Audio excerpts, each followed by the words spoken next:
Are you looking for ways to have more peace in your life, to find wholeness, to be a better you?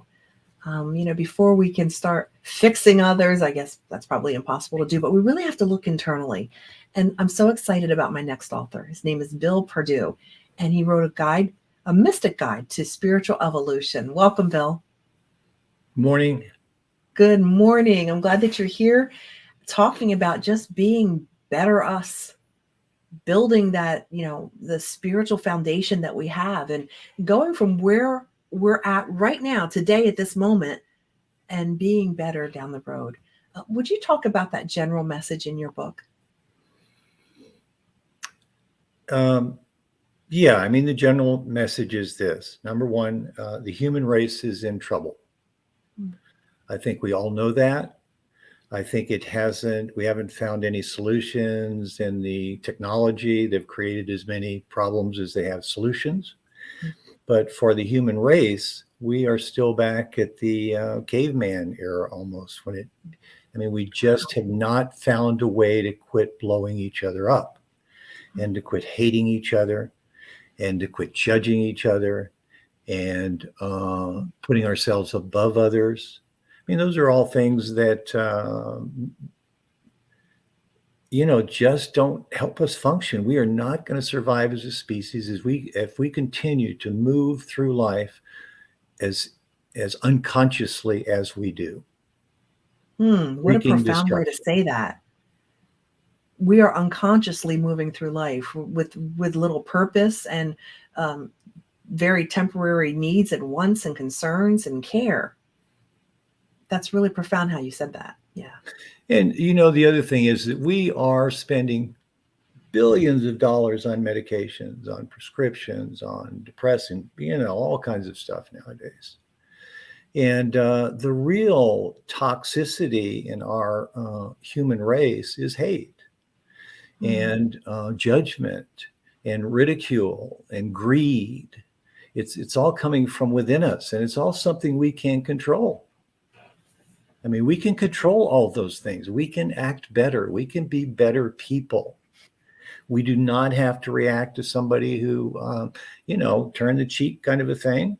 It works sometimes. It doesn't work all the time, but we are not the center of the universe. Mm-hmm. We are the center of our own lives. And so I was hoping you would ask me the question, what's the meaning of life? Yeah. Wow. Right out of the chute. I can do that. So there, for people, there are two meanings of life. One of them is the body that we are encased in. The meaning of our life is that we're carrying the host of the spirit, right? The cosmic intelligence, the creative intelligence, that consciousness that makes us all possible, that puts all this here, right? And the spirit needs to grow. God, the cosmic consciousness, has put this. I like to say it's like the butterfly and the caterpillar. The butterfly lays the egg, and a caterpillar comes out. We're the caterpillar. Now, the caterpillar has 7 layers of skin that it has to continue to take off as it grows. It's like us. As we grow spiritually, we have to rip these layers of skin off.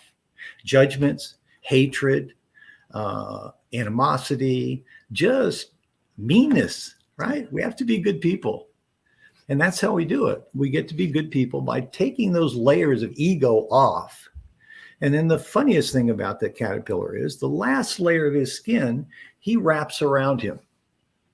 And he stays in that, and he comes out as a butterfly. Wow.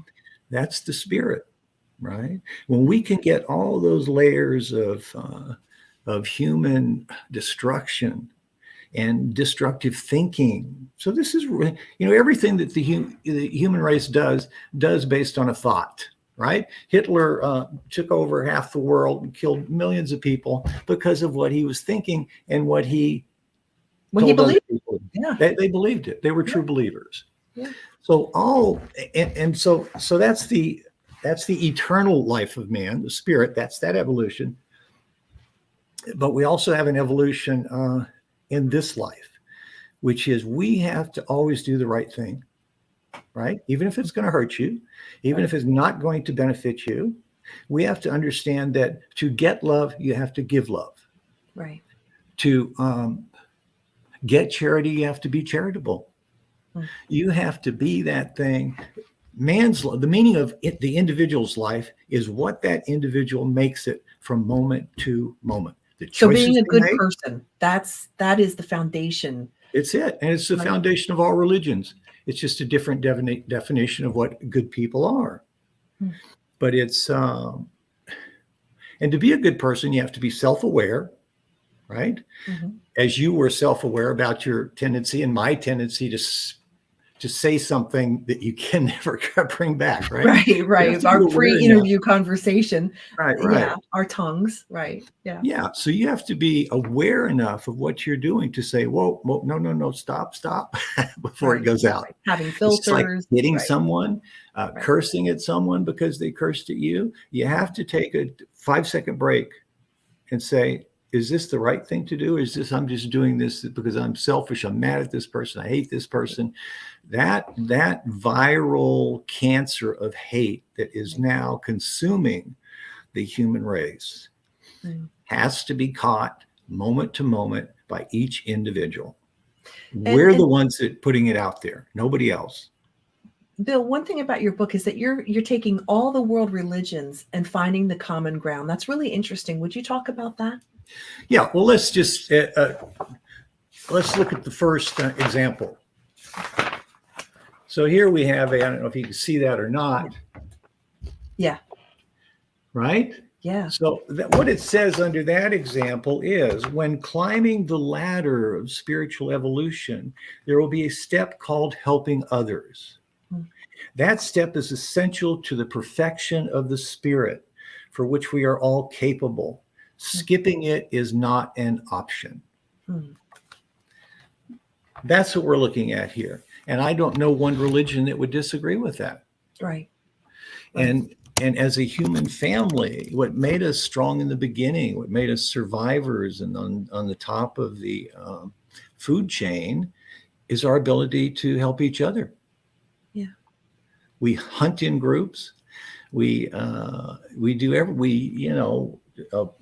have faith meetings with groups. We're group people. We're a herd animal, as they call us.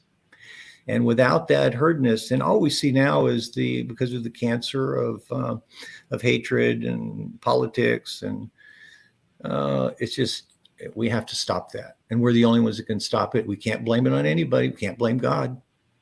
He gave us free choice. Right. We decide our fate from minute to minute, right? Right. And we can't say, well, why was he in this accident or why did this happen? Number one, you can never know that answer. Our brains are way too small to understand, the creator of the universe. We can just feel and know at some point in our lives that original creative source is inside of us. Mm-hmm. You actually say it's our GPS. Our spirit GPS. is our GPS, and we need to evolve that spirit. We need to grow just as we grow our bodies.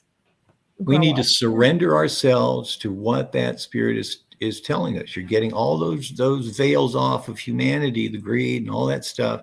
Now we've opened it up so your spirit inside of you can tell you what to do. That's the right thing to do. We've all had that those premonitions, or you're walking out the door and you're thinking I'm missing something here, and you get down the block and you realize you left your keys. Well, what was that telling you that? It wasn't you, because you didn't know. Right. It's just like I used to I've studied all the different religions, and I would go into a bookstore looking for one, and it would always be there. Whatever I was looking for that day would always be right in front of me. And our lives can be controlled by us controlling everything right in front of us. We don't have to go to Afghanistan to do it. We don't have to go to Central America. We don't have to go to India. We do it ourselves. And if we can't do it individually, then the herd can't benefit by that. Right, right. Do it community. You talk about the spirit kind of being a hitchhiker in our temporal lives. Well, so the spirit is also evolving. So this is the thing I love about this evolving thing, because the argument has always been between the scientific and Christian community. The scientists say, "Oh yeah, we all evolved from apes and all this stuff." And I have a bachelor's degree in zoology and an undergraduate degree in geology, so I've seen all that stuff. I've studied all that stuff, and I don't believe that it is wrong, but I do believe that not only is the body of man evolving, his spirit is evolving. And you can see that if you pay attention to your dream life, that you've changed. So once you've realized something spiritual, let's say you've realized this, that you have to help people. As soon as that gets in your mind, you're a changed person. You're going to go out and you're going to act differently in the world. Mm-hmm. Right? You're not going to begrudge giving somebody a homeless person $1, right? Because that's what we do as a human family, is we help each other. We don't kill each other. Right. That's stripping off a layer of skin, right? That's it. Yeah. That's it. All that toxicity that there's no medicine for other than what we're talking about now, which is self-awareness. Right. Right. And you're saying evolving your spirit is not just you. And I love the fact that you talk about community and making the world a better place, but it makes us happier people from what you say in your book. Of course it does. I mean, it has been said many times. What is the prayer that says, God wants his will done here as it is in heaven? That's what it is. That's the answer to that. We have to act like Christ did, like God did. We have to be good people. Mm-hmm. We have to put our highest values, not as money, but as truth and courage and humility and generosity. Those have to be our values, right? They can't be tearing people apart. I see it in the courtroom every day, and it's massively destructive. And it's not true. Yeah. People aren't that way. People are good. We are all good. We are good. I believe that. I believe that. But I get excited to think about if people took steps to spiritually evolve. They bought your book, A Mystic Guide to Spiritual Evolution, and they started taking these steps. What would their individual lives look like, and what could the world look like? The whole world. The whole world would be enlightened. Yeah. This is important to you. You're passionate about this, aren't you?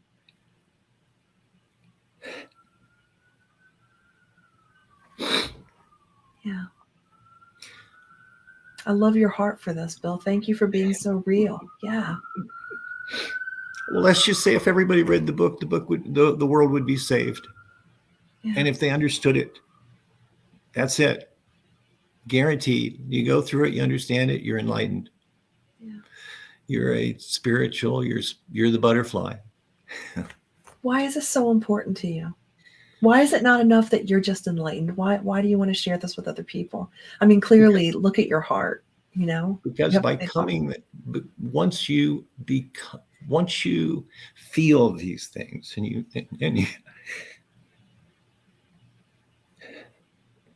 you're changed, right?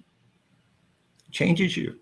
Yeah. And you can never go backwards in the spiritual world. Once you're up on that ladder, you're never going to fall back down, because you can't. It's not the right thing to do. You're beyond that, right? You're beyond that now. You're a different person. And that different person is going out and changing the world by being a different person, by being a better person. That's how you change the world. What word has not come up in this discussion that I think is absolutely fundamental with what your message is now that we're deep into this conversation? Love.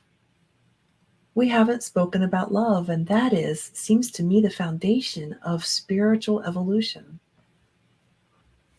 It is. It's all about love. It's all about unconditional love. And you showed that by you getting emotional about that. That's when it occurred to me. This is about love. This is your outpouring of love that you have for people and for the world. It is. And somebody asked me once, I said, "What do you want to do?" I said, "I want to save the world." Wow. Wow. Just another day trying Somebody's got to try, right? We got to start someplace. Bill, we've got to start wrapping up, but I just cannot tell you how much I appreciate your heart and your resolve in trying to make the world a better place. I think that is the ultimate sacrifice and beauty. So thank you so much. I really enjoyed this interview. Thank you. It's a Mystic Guide to Spiritual Evolution by Bill Pardue. And I know that EC Publishing LLC, that's on the screen right now, if you're watching, has had a big part to do with this. And that's where you can also get your book. Where else can you get this book at? Amazon. Okay. Very good. So thank you. Yeah, thank you for being patient with me. Oh, you're wonderful. I thank you so much. Thank you for your heart and your kindness and your goodness and your love. And I certainly hope that people will consider purchasing this book just to begin to get a taste of that passion and that love that you have for the world and for other people. And review the book. Reviews are so important for authors. Again, A Mystic Guide to Spiritual Evolution by Bill Pardue. Thank you, Bill. Thank you very much.